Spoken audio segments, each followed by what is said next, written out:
যে দেশকে একসময় হেনরি কিসিঞ্জার তলাবিহীন ঝুড়ি বলে উপহাস করেছিলেন, আজ সেই ছোট্ট বাংলাদেশই হয়ে উঠেছে বিশ্বের ৩ পরমাণু শক্তিধর দেশের প্রধান টার্গেট।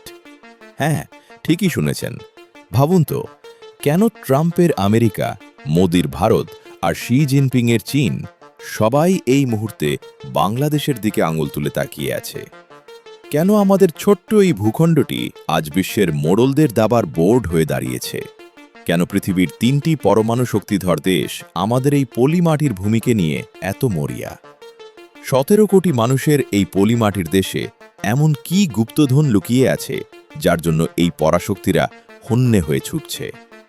আজ আমরা জানব সেই আসল কারণ, যেটা বেশিরভাগ বাংলাদেশীও জানেন না। ভিডিওটি শেষ পর্যন্ত দেখুন, কারণ শেষে একটা প্রশ্ন থাকবে যেটার উত্তর আপনাকে চমকে দেবে। আমরা কোনো কূটনৈতিক লুকোছাপা নয়, বরং সহজ ভাষায় জানব এই ত্রিমুখী মহাযুদ্ধের আসল রহস্য। তাই একটুও মিস না করে শেষ পর্যন্ত দেখুন। আসসালামু আলাইকুম, স্বাগতম আপনাদের আজান ক্লিপসে। আপনি যদি এই মাটির সন্তান হয়ে থাকেন এবং দেশের আসল ভূরাজনৈতিক খবর সবার আগে জানতে চান, তবে এখনই চ্যানেলটি সাবস্ক্রাইব করে বেল আইকনটি চেপে রাখুন। এই অদৃশ্য যুদ্ধের প্রথম এবং প্রধান কারণ হল আমাদের দক্ষিণে থাকা সুবিশাল বঙ্গোপসাগর। ম্যাপের দিকে তাকালে দেখবেন পুরো বিশ্ব বাণিজ্যের লাইফলাইন বা প্রধান সমুদ্রপথটি এই সাগরের খুব কাছ দিয়ে গেছে। চীন বর্তমানে বিশ্বের দ্বিতীয় বৃহত্তম অর্থনীতি, কিন্তু চীনের একটি বড় দুর্বলতা আছে। তাদের সিংহভাগ জ্বালানি তেল এবং বাণিজ্যিক মালামাল আসে মালাক্কা প্রণালী হয়ে বঙ্গোপসাগরের এই রুট দিয়ে। আমেরিকা যদি কোনোদিন এই মালাক্কা প্রণালী ব্লক বা বন্ধ করে দেয়, তবে চীনের পুরো অর্থনীতি তাসের ঘরের মতো ভেঙে পড়বে।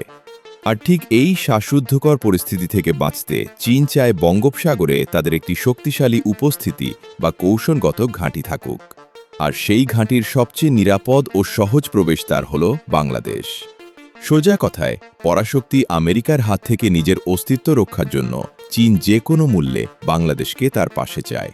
এটা শুধু কথার কথা নয়, দেখুন চায়না কি করেছে।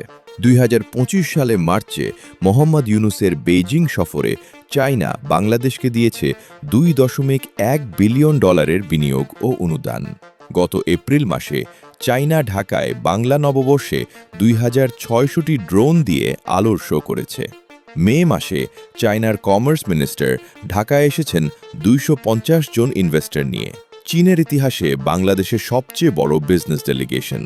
এতক্ষণে নিশ্চয়ই বুঝতে পারছেন চায়না বাংলাদেশকে কতটা গুরুত্ব দিচ্ছে। এবার আসা যাক আমাদের প্রতিবেশী ভারতের প্রসঙ্গে। ভারতের উত্তর পূর্ব দিকে যে 7টি রাজ্য রয়েছে, যাকে আমরা 7 সিস্টার্স নামে চিনি, সেখানে যাওয়ার জন্য ভারতের মূল ভূখণ্ডের হাতে মাত্র ২২ কিলোমিটার চওড়া একটি অত্যন্ত সংকীর্ণ রাস্তা আছে। একে বলা হয় চিকেন স্নেক বা মুরগির গলা। ভূরাজনীতিবিদরা মনে করেন চীনের সাথে যুদ্ধ বাঁধলে বেইজিং যদি কোনোভাবে এই ছোট শিলিগুড়ি করিডোর বা চিকেন স্নেকটি দখল করে নেয়, তবে ভারত তার উত্তর পূর্বাঞ্চল থেকে চিরতরে বিচ্ছিন্ন হয়ে যাবে। এখন ভাবুন, এই মহা বিপদ থেকে বাঁচার জন্য ভারতের হাতে একমাত্র উপায় কি? একমাত্র উপায় হল বাংলাদেশের ভূখণ্ড ব্যবহার করে ট্রানজিট নেওয়া এবং আমাদের চট্টগ্রাম ও মোংলা বন্দর ব্যবহার করে উত্তর পূর্ব ভারতে সহজে যাতায়াত করা। অর্থাৎ বাংলাদেশের ভৌগোলিক সাহায্য ছাড়া ভারত তার নিজের 7টি রাজ্যকে সহজে রক্ষা করতে পারবে না। এজন্যই ভারত বাংলাদেশে সবসময় তাদের অনুগত বা অত্যন্ত বন্ধুপ্রতিম শক্তিকে ক্ষমতায় দেখতে চায়। এটা ভারতের জন্য স্রেফ কূটনীতি নয়, বরং তাদের অখণ্ডতা রক্ষার বাঁচা মরার লড়াই। কিন্তু ২০২৪ সালে সব বদলে গেছে। শেখ হাসিনার পতনের পর ইন্ডিয়া বাংলাদেশ সম্পর্কে মারাত্মক টানাপোড়েন তৈরি হয়েছে। সীমান্ত বিরোধ, ট্রেড বাতিল। বাংলাদেশ ২০২৫ সালের মে মাসে ইন্ডিয়ার সাথে $২১ মিলিয়ন প্রতিরক্ষা চুক্তি বাতিল করেছে। আর সবচেয়ে বড় শক ছিল ৫০ বছরেরও বেশি সময় পর ২০২৪ সালে পাকিস্তান নেভির একটি জাহাজ চট্টগ্রাম বন্দরে ভিড়েছে। ইন্ডিয়ার জন্য এটা ছিল দুঃখজনক। তাহলে ৭ সমুদ্র ১৩ নদী পারের দেশ আমেরিকা কেন এই লড়াইয়ে ঝাঁপিয়ে পড়ল? ওয়াশিংটন খুব ভালো করেই জানে, একবিংশ শতাব্দীতে তাদের একচ্ছত্র বিশ্ব নেতৃত্বের জন্য একমাত্র বৈশ্বিক প্রতিদ্বন্দ্বী হল চীন। চীনকে যদি এশিয়ায় আটকে রাখা না যায়, তবে আমেরিকার বিশ্বনেতার মুকুট খসে পড়বে। আমেরিকা এখন তার ইন্দো প্যাসিফিক স্ট্র্যাটেজির মাধ্যমে চীনকে চারদিক থেকে ঘিরে ফেলার মাস্টার প্ল্যান করেছে। আর এই দাবার বোর্ডে বাংলাদেশ হল এক কৌশলগত গোল্ড মাইন। সেন্ট মার্টিন দ্বীপের ভৌগোলিক অবস্থান থেকে শুরু করে বঙ্গোপসাগরের গভীর তলদেশ সবকিছুর ওপর কড়া নজর আছে ওয়াশিংটনের। তারা চায় এমন এক বাংলাদেশ তৈরি করতে যে বেইজিংয়ের প্রভাবমুক্ত থাকবে এবং প্রয়োজনে আমেরিকার কৌশলগত সামরিক পার্টনার হিসেবে কাজ করবে। কিন্তু লড়াইটা কি শুধু জমি আর সাগরের? মোটেও না। বাংলাদেশ এখন বিশ্বের অন্যতম দ্রুত বর্ধনশীল এবং বিশাল এক কনজিউমার মার্কেট। 17 কোটি মানুষের এই বিশাল অভ্যন্তরীণ বাজার যে কোনো দেশের কর্পোরেট জায়ান্টসদের জন্যই চরম লোভনীয়। চীন এখানে বিলিয়ন বিলিয়ন ডলার বিনিয়োগ করে অবকাঠামো উন্নয়ন এবং তথাকথিত ঋণের কূটনীতিতে জড়াতে চায়।